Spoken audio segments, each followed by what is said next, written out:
टमाटर पे गोबर के छोट। सोच बाबू सोच। मने चिड़ै के जान जाओ लइका खिलाओ ना। डोंट वरी बाबू, गाय के गोबर से तो गौरी गणेश बनेले, जेकरा के सारा जग पूजेला। तार प्यार एकदम शुभ मंगल बाटे, चिंता मत कर। जानकी तोरा जरूर मिली। Excuse me. देसी मुर्गी विलायती बोल, तनी घूंघट के पट तक खोल।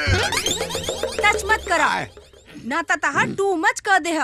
बाबू ई केस हैंडल तू ही कर। हाँ। का प्रॉब्लम है मैडम? फोटो खिंचवावे के बा। उगार के खिंचवाइबू की तोप के। अरे बाबू। है मैडम, अब एकरा गाल पर काहे गुस्सा कर देलू? एकरा कहे का मतलब ई बा कि है तू घूंघटवा काढ़ के खिंचवाइबू कि घूंघटवा उतार के? हमरा की हम मुंह के फोटो खिंचाला। हमार मर्जी, बस तू अपन काम पर ध्यान दो। काम तो कहिए दी, तो फ्रस्ट्रेशन में बढ़ले बैठे, खिंचवा ना लो। बाबू बंदर। हाँ भोले। भेजी का के अंदर। चला धुरंधर। हाँ हाँ। आवा फोकटे फोकट। चला। अरे बाप। चलो खींचा। सड़िया खुल गइल बा। नहीं खे खुलल, चलो खींचा। ओके। बताक बाबू, हाथ ना दिले रहते भगवान नु, तो हमार प्राण त्यागे के नौबत आ जाइत। इतना पोज देती है नु। एगो और दे दीजिए बढ़िया से। उहे हिया। खींचा। हम हत्या कॉले ऐसन पोज देती है। फोटो खिंचावतिया कि हमनी के टेम्परेचर बढ़ावतिया। दूसरा 1 मिनट।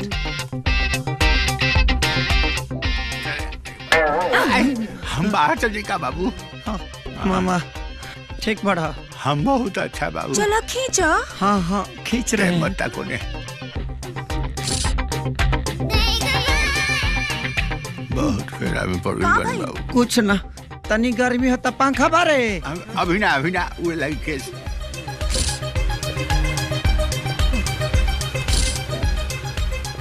और कुछ?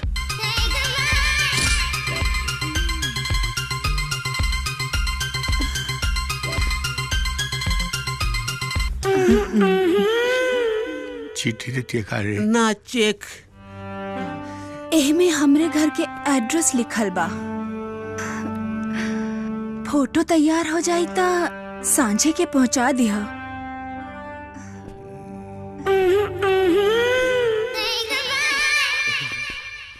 तोरा मुड़िया पर पसेना काहे बा?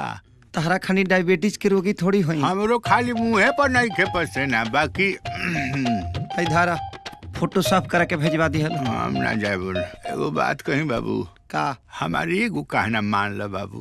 का? जल्दी से जनकिया से गठबंधन कर ले, ना तो 56 छुरी तोरा के 56 भोग लगा दी। मर्दे मामा काहे तू हमके ढेरवा होतर? कोनो उपाय तो बतावा।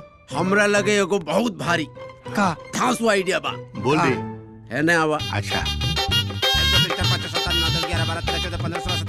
बम बम भोले। कबो कबो आदमी भांग खा के नीमन बात